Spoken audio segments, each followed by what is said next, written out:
بسم الله الرحمن الرحيم. اعوذ باللہ من الشیطان الرجیم. بسم اللہ الرحمن الرحیم. الحمد للہ رب العالمین وصلی اللہ علی سیدنا محمد وآلہ الطاہرین. ان سوالات میں سے جو انسانوں کے درمیان زیادہ ذہن میں آتے ہیں ان میں سے ایک بہت معمول سا سوال جو بہت زیادہ رائج اور دارج ہے وہ یہ سوال ہے کہ میں کون ہوں، میں کیا ہوں، میں کہاں سے آیا ہوں، میں کیا کرنے کے لیے آیا ہوں. انسان کا اپنے بارے میں مختلف جہتوں سے انسان کے بارے میں گفتگو کی جا سکتی ہے. انسان کی زبان کے بارے میں، انسان کی شخصیت کے بارے میں، انسان کے ہنر کے بارے میں، انسان کی بیماری کے بارے میں جو ابھی چل رہی ہے، اکنامکس کے حوالے سے، انسان کے جسم کے اسٹرکچر کے حوالے سے، رنگت کے حوالے سے، مختلف چیزوں کے حوالے سے، انسان کے حوالے سے انسان کے اندر انسان کو موضوع بحث قرار دیا جا سکتا ہے. لیکن ہم آج یہ دیکھنا چاہتے ہیں کہ ہم کون ہیں، اپنے آپ کو پہچانیں. کیونکہ روایات کے مطابق نافع ترین معرفت، جو سب سے زیادہ پروفٹ پہنچانے والا علم آپ کے لیے ہے، وہ یہی معرفت النفس کا علم ہے. انسان اپنے آپ کو پہچانے. روایت کا جملہ ہے کہ معرفت النفس انفع المعارف. انسان کا اپنے آپ کو پہچاننا نافع ترین معرفت ہے، سب سے زیادہ سود مند ترین معرفت ہے انسان کے لیے. اس سے زیادہ پروفٹ کسی بھی علم و دانش میں آپ کو حاصل نہیں ہوگا. جو معرفت نفس کے ذریعے جو پروفٹ اور سود آپ دیکھ سکتے ہیں، ملاحظہ کر سکتے ہیں، وہ کہیں کسی دوسرے علم میں یہ چیز نہیں پائی جاتی. وہ کیوں؟ وہ اس لیے کہ شروع میں تو ہمیں یہ لگتا ہے میں تو یہی ہوں، یہی میرے ہاتھ پیر ہے، یہی تو میں ہوں، یہی تو میرا جسم و سینہ ہے، یہی تو میں ہوں، یہی تو میرا سر و گردن ہے، یہی تو میں ہوں. انسان ابتدا میں یہی سوچ رہا ہوتا ہے کہ میں تو یہی ہوں، یہی ہاتھ پیر، یہی دل و دماغ جس کے ذریعے میں کام کر رہا ہوں. جب مزید سوچتے تو ہمیں یہ احساس ہوتا ہے کہ اس سوال کا جواب اتنا آسان نہیں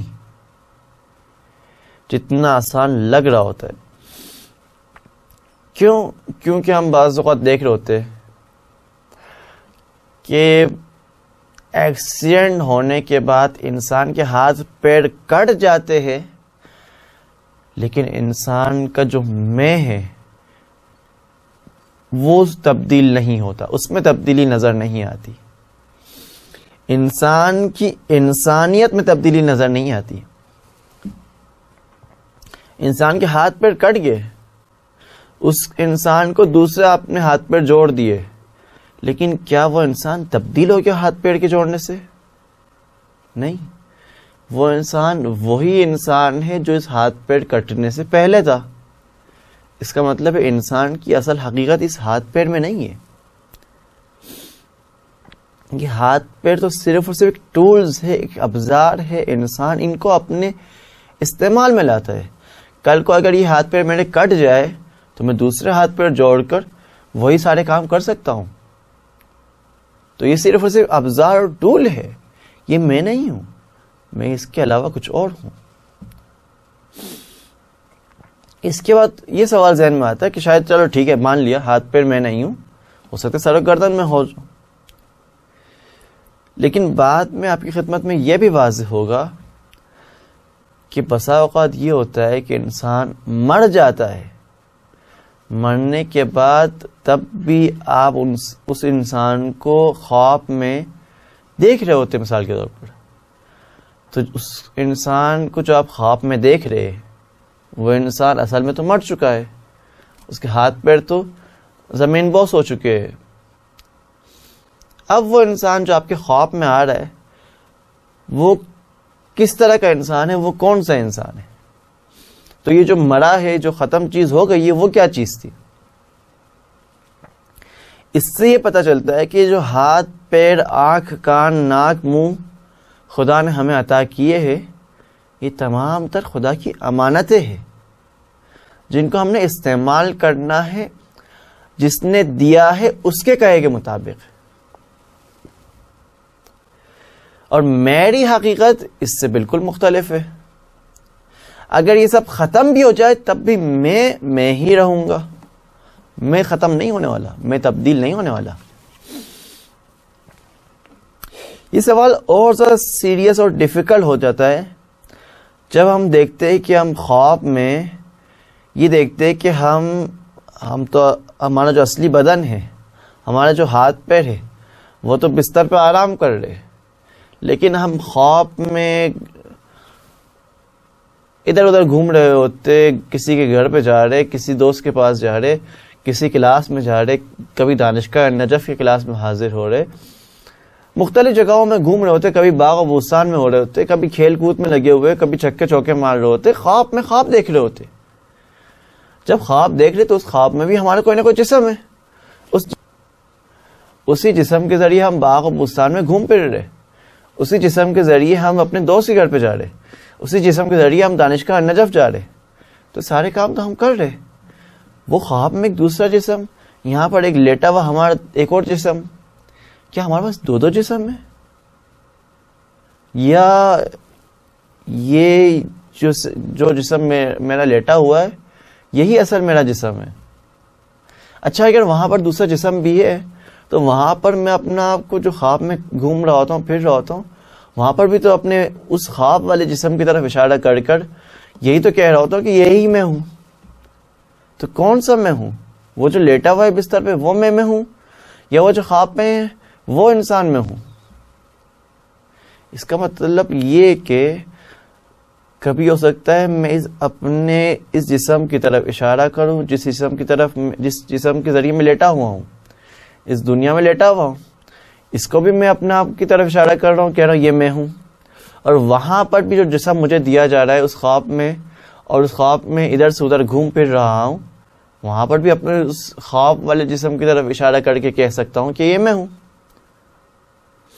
تو اس سے یہ پتہ چلتا ہے کہ جب دونوں جگہ میں اپنی طرف اشارہ کر رہا ہوں تو میری حقیقت یہ میرا جسم نہیں ہے.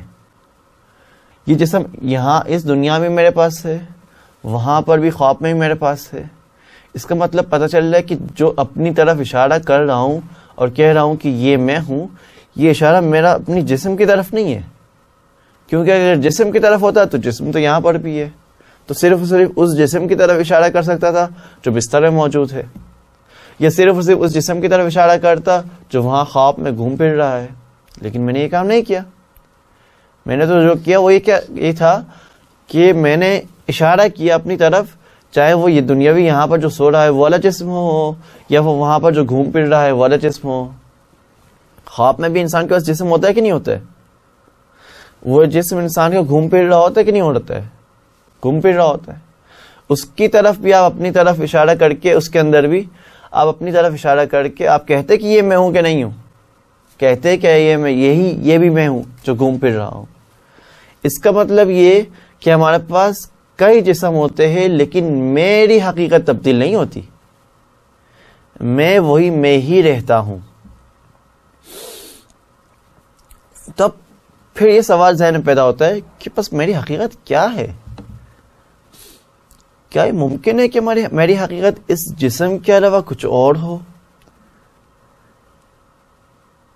تو عزیزان محترم، بالکل عین ممکن ہے کہ ہماری حقیقت اس جسم کے علاوہ کچھ اور ہو، اور یہ جسم ہماری حقیقت نہ ہو. اس کے لیے آپ اس چیز کو اپنے ذہن میں رکھیں کہ جو سائنسدان کہتے ہیں کہ انسان کے بدن کے تمام سیلز، انسان کی جو لائف ہوتی ہے اس میں 7 سال یا 14 سال میں پورے کے پورے تبدیل ہو جاتے ہیں. اگر میں ابھی 30 سال کا ہوں تو قطعاً ضرور بے ضرور 2 دفعہ تو کم از کم میرے تمام بدن کے سیلز تبدیل ہو چکے ہیں. اگر میرے تمام بدن کے تمام سیلز تبدیل ہو چکے تو کیا میں بھی تبدیل ہو گیا ہوں؟ میں وہی نہیں ہوں جس دن میں پیدا ہوا تھا، میں وہی شخص ہوں یا نہیں؟ میں تبدیل ہو گیا ہوں. ان سالوں کے دوران میں تبدیل ہو گیا ہوں. ہاں، میرے اندر ترقی آئی ہے، میرے علم میں اضافہ ہوا ہے، میرے قدرت میں اضافہ ہوا ہے، میں نشو و نما پایا ہوں، لیکن کیا میرے اندر جو میں ہوں وہ میں تبدیل ہو چکا ہے اس میں سے جو میں پیدائش والے دن تھا؟ کیا میں وہی شخص ہوں؟ کیا میں وہی ہستی ہوں جس دن پیدا ہوا تھا وہی ہستی، اور آج کے دن جو ہوں کیا یہ دونوں ایک ہی ہے یا ان کے اندر تبدیلی آ گئی ہے؟ تو آپ اپنے اندر پائیں گے بغیر اس کے کسی صورت اور پکچر کو واسطہ بنائے ہوئے، اپنے اندر یہ چیز پائیں گے کہ میری حقیقت جس دن سے پیدا ہوا ہوں آج تلک بالکل بھی تبدیل نہیں ہوئی ہے. میں وہی انسان ہوں جو انسان جس دن پیدا ہوا تھا، میں وہی ہی ابھی ہوا ہوں. اگر کچھ چیز تبدیل ہوئی تو وہ میرا جسم تبدیل ہوا ہے، وہ میرا ابزار اور ٹولز تبدیل ہوئے، میں تبدیل نہیں ہوا ہوں. جس طرح آپ روز اپنا شرٹ تبدیل کیا کرتے ہیں، اسی طرح یہ بدن اور یہ جسم انسان کا ایک ٹولز اور ابزار ہے جس کو انسان نے پہنے رکھا ہے. اس کو اتار کے انسان تبدیل کرتا ہے. تبدیل کرنے کے حوالے سے سائنسدان کہتے ہیں کہ انسان 7 سال میں یا 14 سال میں انسان پورا بدن اپنا تبدیل کر دیتا ہے، اپنے کپڑے چینج کر کے نئے بدن پہن لیتا ہے. جب نیا بدن پہنتا ہے تو بدن تبدیل ہو رہا ہے، میں تبدیل نہیں ہو رہا ہوں. میں وہی ہوں جو انسان پیدا ہوا تھا، وہی انسان آج بھی ہوں. اس کا مطلب یہ کہ میری حقیقت میرا یہ جسم نہیں. یہ جسم تو ایک ٹولز اور ابزار ہے جس کو میں استعمال کر رہا ہوں. یہ ایک ایسا کپڑا ہے جس کو میں پہن رہا ہوں اور رہا ہوں. اس کو اتار کے تبدیل بھی کر سکتا ہوں. کل کو دوسرا بدن پہن لیا. آج خدا نے یہ لباس مجھے عطا کیا، میں نے اس بدن کو پہنا ہوا ہے، تو میری اصل حقیقت یہ میرا بدن نہیں ہے. اصل میری حقیقت میری روح ہے. میری روح ہے جو اس اتنے سالوں کے دوران تبدیل نہیں ہوئی ہے. یہ میری روح ہے جو جب سے پیدا ہوا ہوں آج تلک وہ روح وہی روح رہی ہے. اس میں کوئی تبدیلی نہیں آئی ہے. اس کے سیلز تبدیل نہیں ہوئے. اس کے کوئی سیلز ہی نہیں ہے جو تبدیل ہو. آپ مجھے اپنی روح دکھا دیں کہاں پر موجود ہے. کیا روح دیکھی جا سکتی ہے؟ کیا روح مادی ہے؟ کیا روح مٹیریل ہے؟ جس طرح کی یہ ٹیبل نظر آ رہا ہے، جس طرح کی یہ ڈیسک نظر آ رہا ہے، جس طرح کی کتابیں اور پیپرز نظر آ رہے ہیں، جس طرح کہ آپ کے ہاتھ میں آپ کا موبائل نظر آ رہا ہے، کیا روح بھی نظر آنے والی چیز ہے یا نہیں؟ اس کائنات میں کچھ ایسی بھی چیزیں پائی جاتی ہے جن کو آنکھوں سے نہیں دیکھا جا سکتا، جن کو کانوں سے نہیں سنا جا سکتا، جن کو ہاتھوں سے نہیں چھوا جا سکتا، جن کو آپ چکھ نہیں سکتے، جن کو آپ سونگھ نہیں سکتے، جن کو آپ حواس کے ذریعے درک نہیں کر سکیں گے. درک کرنا ہے تو وہ چیز مجرد ہے. اس کو درک کرنے کے لیے مادی حواس کو استعمال نہیں کیا جا سکتا. انسان کی روح مجرد ہے. مجرد ہونے کا مطلب کیا ہے؟ مجرد ہونے کا مطلب ہے کہ جو مادی خصوصیات ہے، مادی خصوصیات جیسے کہ مکان رکھنا. میرا جسم ایک خاص مکان میں ابھی ہے. اس کرسی پہ بیٹھا ہوا ہوں. میرے سامنے ڈیسک ہے، اس کلاس روم میں بیٹھا ہوا ہوں، آپ دانشگاہ نجف میں بیٹھے ہوئے ہیں، تو ایک خاص جگہ پہ آپ موجود ہیں، ایک خاص ٹائم پیریڈ کے اندر موجود ہے. آج ماہ رمضان کے اندر ہم ابھی موجود ہیں، ماہ شعبان میں نہیں، ماہ شوال میں نہیں، ہم ماہ رمضان میں ہیں. ابھی میرے جسم کو تقسیم کیا جا سکتا ہے، انسانی مادی چیز کو تقسیم کیا جا سکتا ہے، جبکہ روح کو میں تقسیم نہیں کر سکتا ہوں کہ میں کہہ دوں میں آدھا ہو گیا. میں اپنے جسم کو کاٹ سکتا ہوں، ہاتھ پیر کو کاٹ سکتا ہوں، لیکن اپنی روح کو نہیں کاٹ سکتا. روح کی تقسیم بندی ممکن نہیں. میں اپنے جسم کی طرف اشارہ کر سکتا ہوں کہ یہ میرا جسم ہے، یہ میرا ہاتھ ہے، یہ میرا پیر ہے، لیکن میرا روح کہاں ہے کہ جس کی طرف میں اشارہ کروں؟ میرا روح ہی نظر نہیں آ رہا جس کو میں اشارہ کر سکوں کہ یہ دیکھو، یہ میرا روح. میری روح قابل اشارہ نہیں ہے جس کی طرف میں اشارہ کر سکوں. اور میرا جسم ہے جو ہمیشہ تبدیل ہو رہا ہوتا ہے. میں وہ انسان نہیں ہوں جو 10 سال پہلے والا انسان تھا، میں وہ انسان نہیں جو 5 سال پہلے والا انسان تھا. میرے اندر تبدیلی آئی ہے، قد لمبا ہو گیا، انسانی رنگت میں تبدیلی آئی ہے، انسانی شکل و صورت میں تبدیلی آئی ہے. انسان کے اندر تبدیلی آتی رہتی ہے، نہ 10 سال پہ 10 سال، بلکہ انسان لمحہ ب لمحہ تبدیل ہو رہا ہوتا ہے. انسان ہر سیکنڈ اب گزرا ہوا سیکنڈ ہے، اس کی طرف واپس نہیں پلٹ سکتا. وہ گزرا ہوا سیکنڈ چلا گیا، ختم. گزرا ہوا ماہ رمضان کا دن ختم، چلا گیا. اتنی بڑی نعمت ہم سے کھو گئی اور ہم سے غائب ہو گئی. اب جس نعمت میں ہم ابھی ہے، جس لمحے میں ابھی ہے، جس مہینے میں ابھی ہے، ہم انہیں چاہیے کہ اس مہینے کو غنیمت سمجھے. ہمیں چاہیے کہ اس لمحے سے استفادہ کرے، اس سیکنڈ بائی سیکنڈ سے استفادہ کرے، کیونکہ سیکنڈز گزر رہے ہیں. میرا جسم آگے بڑھ رہا ہے، میرا جسم زمان و مکان میں ہے. جتنا آگے بڑھتا جائے گا میں اتنا ہی زیادہ موت کے قریب ہوتا جاؤں گا. تو میں آگے بڑھ رہا ہوں، میں موت کے قریب ہو رہا ہوں. میرا جسم سیکنڈ بائی سیکنڈ تبدیل ہو رہا ہے، لیکن میری روح تبدیل نہیں ہو رہی. میں وہی ہوں، انسان ہوں جو پچھلے سیکنڈ میں تھا، اس سے پچھلے سیکنڈ میں تھا، اس سے پچھلے سیکنڈ میں تھا. میں وہی انسان ہوں جو 10 سال پہلے تھا، میں وہی انسان ہوں جو 20 سال پہلے تھا. میری انسانیت کے اندر کوئی تبدیلی نہیں ہے. کیوں؟ کیونکہ میں مجرد ہوں،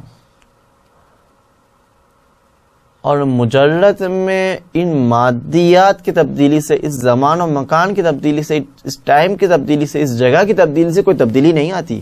ہاں تبدیلی آتی ہے تو علم حاصل کرنے کے ذریعے آتی ہے. پہلے میری معلومات کم تھی، اب جیسے میں نے معلومات حاصل کرنا شروع کی، میری روح میں وسعت آنا شروع ہو گیا، میری روح وسیع ہونا شروع ہو گئی. اس سے پہلے میری روح چھوٹی تھی. ہو سکتا ہے کوئی انسان 50 سال کا ہو، 60 سال کا ہو، 70 سال کا ہو، لیکن اس نے علم ہی حاصل نہ کیا ہو. علم حاصل کرنے کے حوالے سے اس نے اپنی روح کو وسعت نہ دی ہو. جب روح کو وسعت نہ دی ہو تو اس کا جسم ہو سکتا ہے 60 سال کا ہو، 70 سال کا ہو، اس کی روح طفولیت کے دوران میں ہوگی. اس کی روح نہیں بڑھ رہی، اس کی روح نشو نما نہیں پا رہی. اس کے جسم نے نشو نما کیا ہے، اس کا جسم بڑا ہوا ہے، اس کی ایج، اس کی عمر 60-70 سال تک پہنچ گئی ہے، لیکن اس کی روح کی عمر وہی بچپنے میں گزار رہا ہے. اب تو جیسے جیسے انسان علم حاصل کرتا جائے گا، انسان کی روح میں وسعت آتی جائے گی، انسان کی روح وسیع تر ہوتی جائے گی. کیوں؟ کیونکہ انسان کی روح کے وسعت آنا یا روح کا تنگ ہو جانا، اس کا دائرہ کم ہو جانا، اس انسان کے ٹائم گزرنے پر یا جگہ تبدیل کرنے کی وجہ سے نہیں ہوتا، اس انسان کے علم حاصل کرنے پر ہوتا ہے. اور وہ بھی کیسا علم؟ وہ بھی ایسا علم جس علم کو انسان اپنے اندر پائے بغیر کسی واسطے کے. میں اپنے اندر پا رہا ہوں کہ میں ہوں، میں اپنے اندر پا رہا ہوں کہ میں بھوکا ہوں، پیاسا ہوں، میں اپنے اندر پا رہا ہوں کہ میں خوش ہوں یا ناراض ہوں. یہ وہ تمام تر چیزیں جو میں اپنے اندر پا رہا ہوں. کتنا خوب ہوتا کہ میں اپنے اندر اپنے خدا کو ہی پا لیتا، اپنے رب کو ہی پا لیتا. یہ چیز بھی ممکن ہے. اپنے اندر یہ پاتا کہ میں اپنے رب کا محتاج ہوں، یہ چیز بھی ممکن ہے. تو انسانی روح انسانی علم پہ مبتنی ہے. جتنا زیادہ انسان علم حاصل کرے اتنا ہی زیادہ انسان کی روح میں وسعت آتی جائے گی. اور انسان کی اصل حقیقت یہی انسان کی روح ہے. یہ غلط ہے کہ انسان اپنی انسانیت کو منحصر کر دے، محدود کر دے اسی انسانی جسم کے حد تک.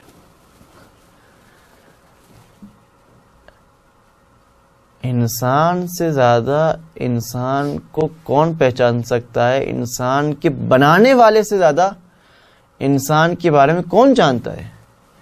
میں اپنے بارے میں بہتر جانتا ہوں کہ جس نے مجھے بنایا ہے وہ میرے بارے میں زیادہ بہتر جانتا ہے. یہ حق میرا ہے، میرے پاس ہے کہ میں ہیومن رائٹس لکھوں، یا یہ حق خدا کے پاس ہے کہ خدا کے ہیومن رائٹس بتائے کہ ہیومن رائٹس کیا ہے، انسانیت کے حقوق کیا ہے؟ یہ کون بتائے گا؟ وہ بتائے گا جو انسانیت کو جانتا ہے. کون انسانیت کو جانتا ہے؟ وہ جس نے انسانیت کو بنایا ہے، یا میں جس کو اپنے بارے میں ہی نہیں پتا کہ میری حقیقت کیا ہے. تو وہ خدا جس نے انسان کو بنایا ہے وہی انسان کے بارے میں بہتر جانتا ہے. وہی اسی کے پاس حق ہے کہ وہ انسان کے حقوق کو بیان کرے، وہ ہیومن رائٹس بیان کرے، نہ کہ غرب میں بیٹھ کر، ویسٹ میں بیٹھ کر، UN میں بیٹھ کر انسانی حقوق لکھے جائے. اور پھر انسان کو اتنا گرا دے کہ انسان جانور کے لیول کا ہو جائے. انسان کے حقوق کو اتنا پائمال کیا جائے، خواتین کے حقوق کو اتنا پائمال کیا جائے کہ انسان کو جانور کی حد تک، خواتین کو ایک ٹولز کے حد تک، ایک ابزار و شے کے حد تک گرا دیا جائے. انسانی حقوق کو کون بیان کرے گا؟ خدا بیان کرے گا، یا میں بیٹھ کر اپنی مرضی سے حقوق لکھنا شروع کر دوں، اپنی مرضی سے بیٹھ کر رائٹس لکھنا شروع کر دوں؟ میں اپنے بارے میں بہتر جانتا ہوں، یا جس نے مجھے بنایا ہے وہ میرے بارے میں بہتر جانتا ہے؟ وہ بتائے گا کہ میں کون ہوں، میں کیا ہوں، میں کس لیے اس دنیا میں آیا ہوں، میں کیا کرنے آیا ہوں، کہاں جانا ہے میں نے. تو یہ میری حقیقت، میری روح ہے. اور خدا ہی بتائے گا کہ اس حقیقت کے ساتھ کیا کرنا ہے. تو نے تجھے جب بھیجا گیا ہے، انسان کو جو بھیجا گیا ہے، اس دنیاوی حد تک نہیں انسان جب مر جائے تو ختم ہو جائے، نہیں. انسان کی اصل حقیقت تو، اصل زندگی تو مرنے کے بعد شروع ہوتی ہے. انسان تو صرف اس دنیا میں امتحانات پاس کر رہا ہوتا ہے. امتحانات پاس کر لے انسان تو ہمیشہ ہمیشہ رہنے والی چیز ہے. یہ جو چیز مرنے والی چیز ہے وہ یہ انسان کا بدن اور جسم ہے. اس کپڑے کو، اس جسم کو انسان اتار کر رکھ دے گا اس دنیا میں، جائے گا آگے، دوسرا جسم پہنے گا، دوسرا کپڑے پہنے گا. انسان اپنی روح کو لے کر آگے بڑھے گا. انسان کی روح اس دنیا میں رہنے والی نہیں ہے. انسان کی روح ہمیشہ ہمیشہ رہنے والی ہے. ٹھیک ہے انسان ازلی نہیں ہے، لیکن انسان ابدی ہے. انسان کے سامنے ابدیت ہے، ہمیشہ ہمیشہ کی زندگی ہے.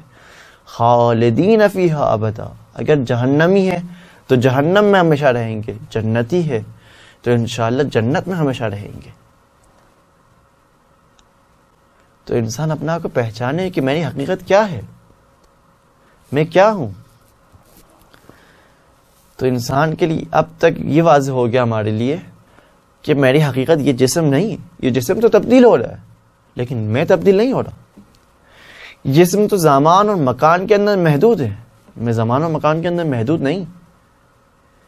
میں اگر ایک کلی چیز کو جانوں، مثال کے طور پر میں یہ جان لوں کہ فلاں 100 سال بعد یا 1000 سال بعد فلاں دن اس ٹائم پر سورج گرہن ہوگا یا چاند گرہن ہوگا، تو کیا میں اس ٹائم کے اندر، آج کے اندر محدود ہو گیا؟ میں نے تو 1000 سال بعد کے بارے میں آپ کو کہہ دیا، یا میں 1000 سال پہلے کے بارے میں کہہ سکتا ہوں. یہ وہ جو منجم ہے یا وہ جو سائنسدان ہے وہ بیان کر سکتا ہے کہ 1000 سال پہلے کب سورج گرہن ہوا اور کب چاند گرہن ہوا. کیا اس کا آپ ٹائم کے اندر محسوس کر سکتے ہو؟ تو 1000 سال پہلے کی خبر دے رہا ہے. وہ آنے والے 1000 سال بعد کی خبر دے رہا ہے. کیا اس کو ایک ٹائم کے اندر محدود کیا جا سکتا ہے؟ کیا ایک ٹائم کے اندر اسے محسود کیا جا سکتا ہے؟ انسان تو یہ ہے کہ انسان کو کسی ٹائم کے اندر محدود اور محسود نہیں کیا جا سکتا. انسان کی روح کی ایسی وسعت کہ انسان جانے تو 1000 سال پہلے کے بارے میں جانے تو 1000 سال بعد کے بارے میں ابھی سے بیان کر سکے.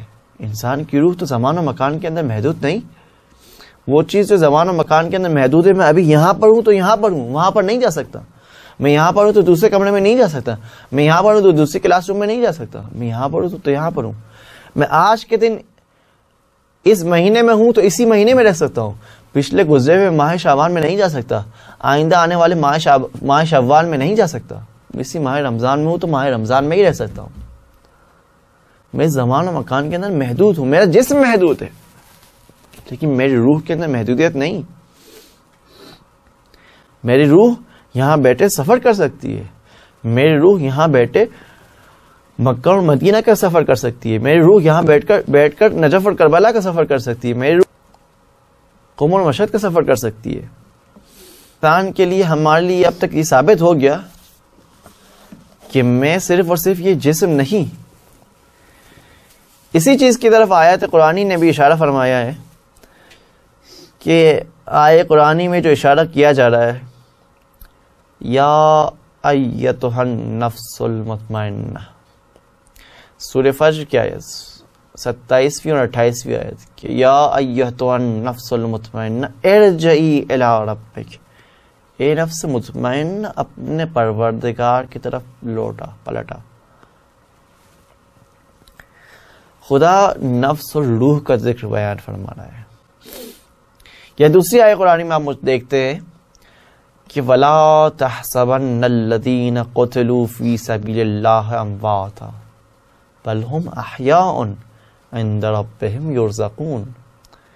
جو لوگ اللہ کے راستے میں جہاد کرتے ہوئے مر گئے، آپ انہیں مرے ہوئے نہ کہے شہید ہو گئے. آپ انہیں مرا ہوا نہ کہے کہ مر گیا تو بس ختم ہو گیا. قاسم سلیمانی کہ شہید ہو گئے تو بس ختم ہو گئے. شہید محسن حجاجی شہید ہو گئے تو ختم ہو گئے. شہید عارف حسینی ہے کہ شہید ہو گئے تو ختم ہو گئے. شہید سبت جعفر ہے کہ شہید ہو گئے تو ختم ہو گئے. نہیں.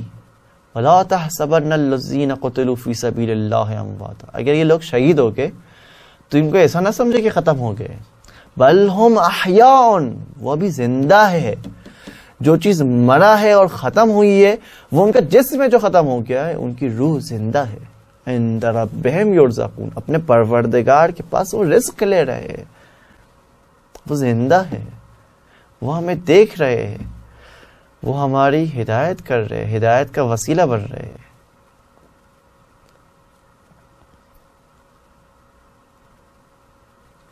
ان کو آپ مردہ نہ سمجھے، یہ لوگ زندہ ہے. اسی طرح ایک اور دوسری آیت قرآنی میں کہ جس میں فرمایا جاتا ہے کہ اللہ یتوفی الانفس حین موتہا. انسان جب مرتا ہے تو انسان کے موت کے وقت انسان اللہ یتوفی الانفس، خدا ہے جو انسان کی نفس کو پکڑتا ہے، گرفت میں لیتا ہے، اس نفس کو لیتا ہے. اس کا مطلب یہ ہوتا ہے، یہ پتہ چلتا ہے ہمیں کہ انسان صرف اور صرف یہ جسم نہیں، یہ مادی جسم نہیں، بلکہ انسان نفس اور روح بھی رکھتا ہے.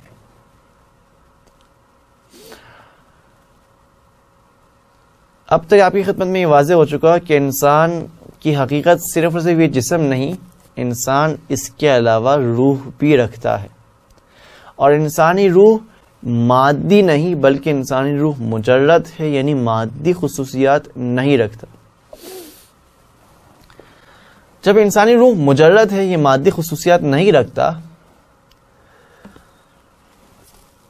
تب ہم ثابت کرتے ہیں کہ انسان کا روح کیسے مجرد ہے، کیوں مجرد ہے، کیوں انسان کا روح مادی نہیں ہو سکتا.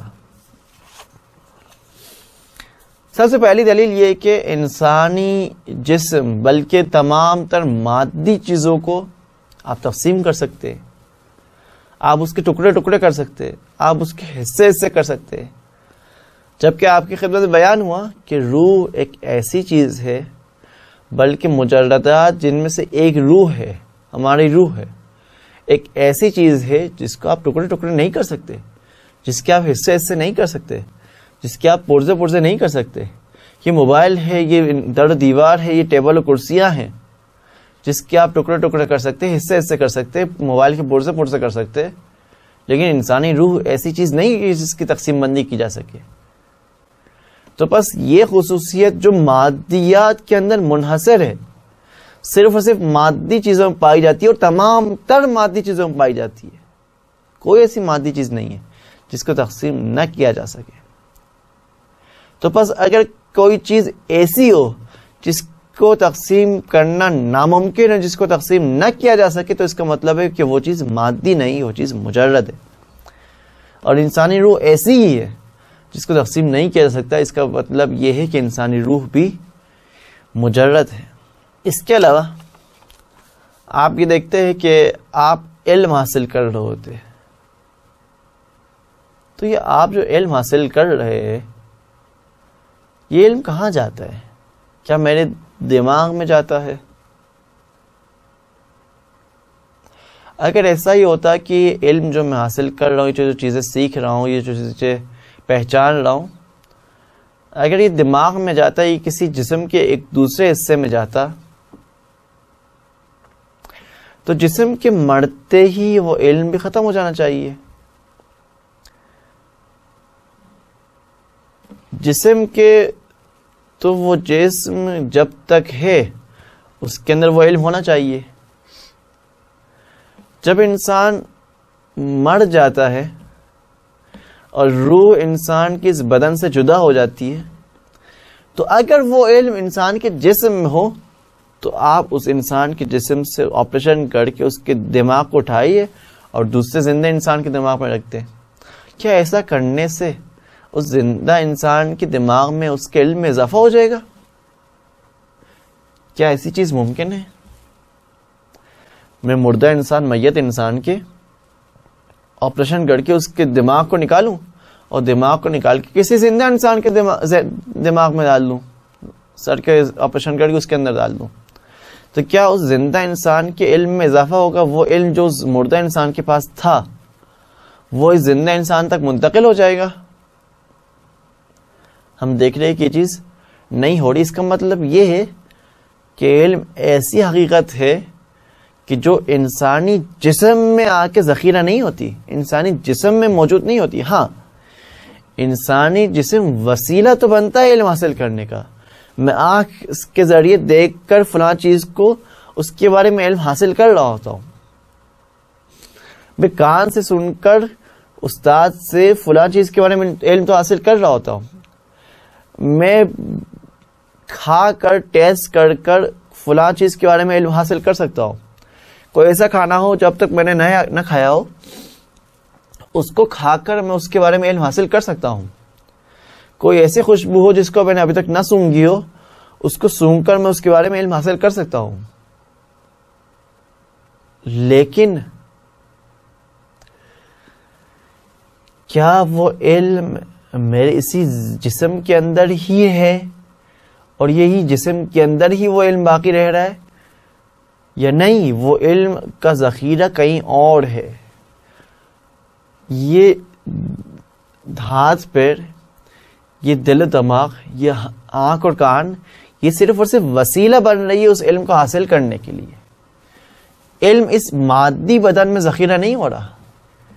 علم ایک مجرد چیز، ایک ایسی چیز نہیں ہے جو دکھائی دے، ایک ایسی چیز نہیں ہے جو زمانہ مکان میں ہو، ایک ایسی چیز نہیں جو محسوس ہو، ایک ایسی چیز نہیں جو مادی ہو. جب علم مادی نہیں تو اس کا ظرف کیسے مادی ہو سکتا ہے؟ اس کا مطلب یہ پتہ چلا کہ انسان کے اندر ایک دوسرا پہلو بھی پایا جاتا ہے جو جسم کے علاوہ ہے، کہ جو اس علم کے ذخیرے کا منبع بھی ہے. کہ علم اگر ہے، علم اگر پایا جاتا ہے، انسان اگر عالم بنتا ہے، تو انسان کی روح میں یہ چیز ذخیرہ ہوتی ہے. علم آتا ہے تو انسان کی روح میں آ کر ذخیرہ ہوتا ہے. انسان کی روح عالم بن رہی ہے، انسان کا جسم عالم نہیں بن رہا ہے. ہاں انسان اپنے اس جسم کو استعمال کر رہا ہوتا ہے اس علم کو حاصل کرنے کے لیے، لیکن انسان کا جسم عالم نہیں بن رہا ہوتا ہے، انسان کی روح عالم بن رہی ہوتی ہے.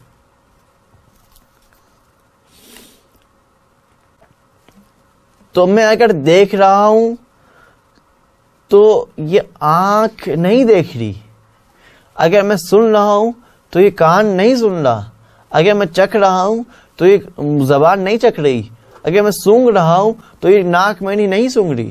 یہ تمام تر چیزیں، آنکھ وسیلہ ہے، کان وسیلہ ہے، زبان وسیلہ ہے، ناک وسیلہ ہے، ہاتھ پیر وسیلہ ہے علم حاصل کرنے کے. علم خود ان کے ذریعے ہی حاصل نہیں ہوتا. یہی چیز صرف علم نہیں ہے کہ میں اگر کوئی مردہ انسان کے ہاتھ پہ کوئی گرم چیز رکھ لوں تو وہ اس گرماہٹ کو محسوس کر لے، گرماہٹ کے بارے میں علم حاصل کر لے. نا، مردہ انسان علم حاصل نہیں کر سکتا کیونکہ وہ روح نہیں رکھتا. جو انسان روح رکھتا ہے اس انسان، وہی انسان صرف علم حاصل کر سکتا ہے، اور وہی انسان کی روح ہے اصل میں، حقیقت میں، جو اس علم کو حاصل کر رہی ہے. یہ ہاتھ پیر، یہ ناک کان، یہ تو وسیلہ بن رہی ہے، یہ ٹولز ہے، یہ ابزار ہے جو ان کو ہم استعمال کر رہے ہیں. یہ میں نہیں ہوں، اور یہی ابزار اور ٹول کل کے قیامت کے دن میرے ہی خلاف گواہی دیں گے کہ اس انسان نے اس ہاتھ سے اس غلط کام کو انجام دیا، اس پیر سے اس غلط جگہ پہ گیا، اس آنکھ سے اس غلط چیز کو دیکھا. یہی ابزار اور ٹولز کل کو قیامت کے دن میرے ہی خلاف گواہی دیں گے.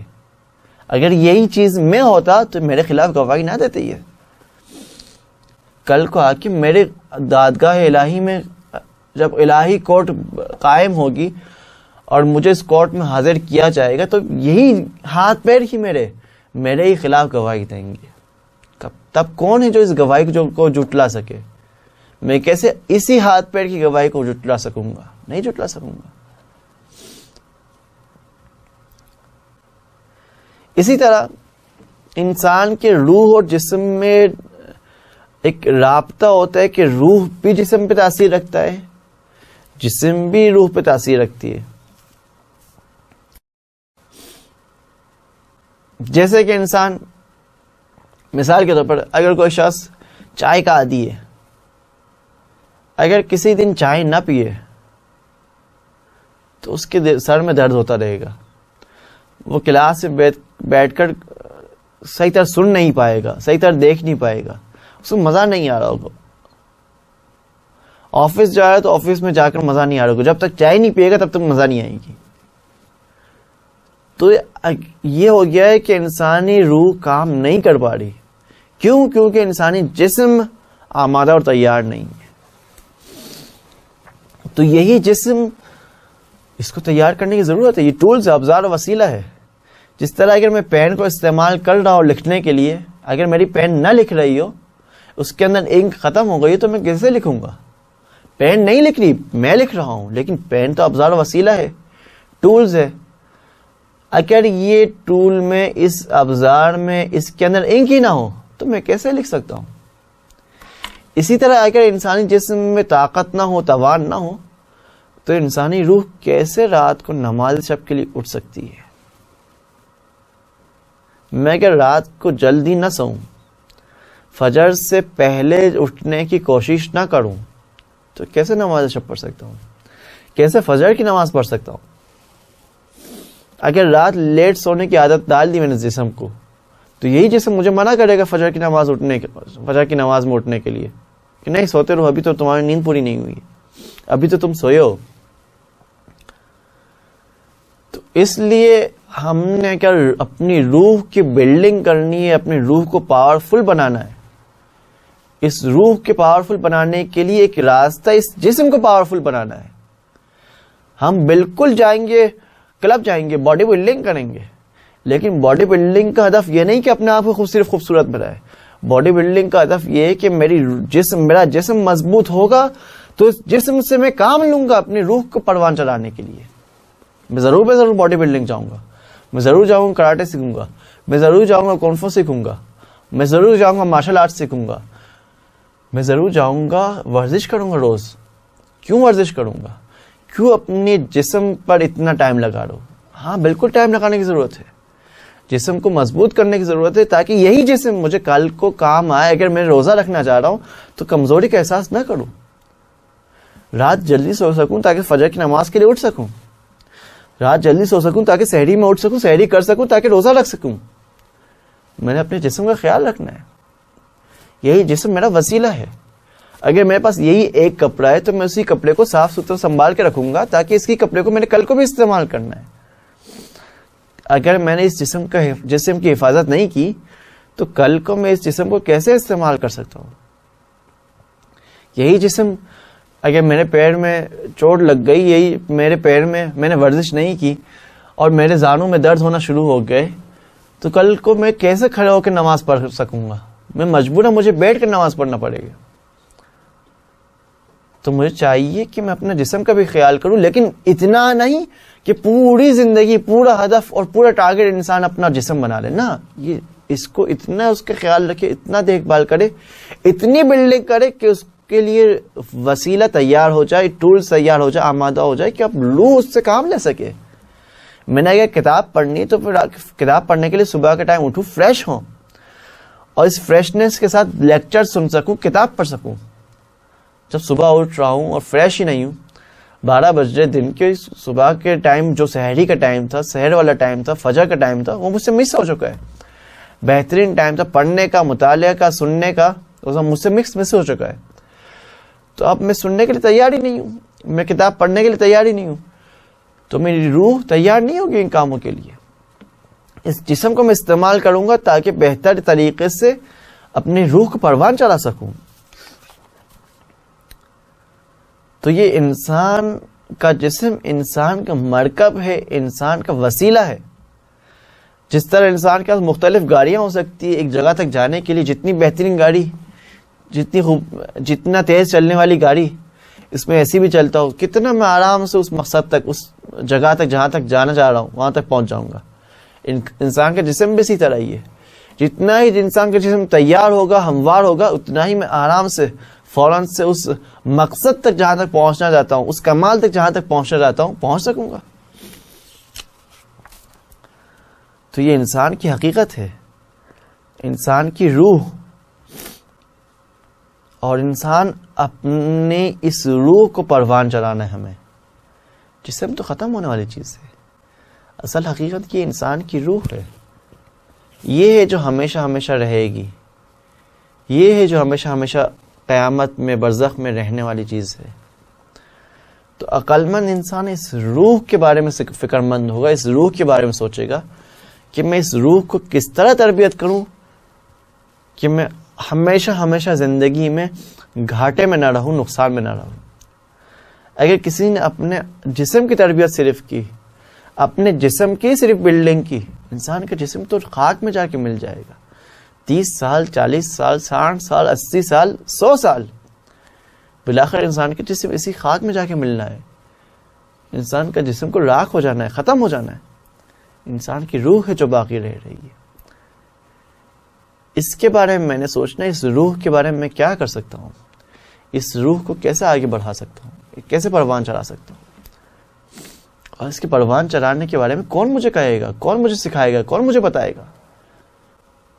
کیا میں اپنے بارے میں خود کہہ سکتا ہوں کہ میں نے روح کے پروان چڑھنے میں کیا چیزیں میرے فائدے میں, کیا چیزیں میرے نقصان میں ہیں, یا وہ بتائے گا جس نے اس روح کو بنایا ہے, اس روح کے کمال تک پہنچنے کا اس نے پورا سلیبس دے دیا ہے, پورا ایک نقشہ دے دیا, میپ دے دیا, اسلام کا دین بیان کر دیا ہے کہ یہ مکمل دین ہے, اس کے اوپر عمل کر لیا تو تم مقصد تک پہنچ جاؤ گے, تم کمال تک پہنچ جاؤ گے. خدا متعال تو ہمیں توفیق دے اس اسلام کے سلیبس پر عمل کرنے کی, کہ ہم اس پر عمل کر کے اپنے اصلی مقصد تک, اپنے اصلی غایت تک ہم خدا تک پہنچ سکے.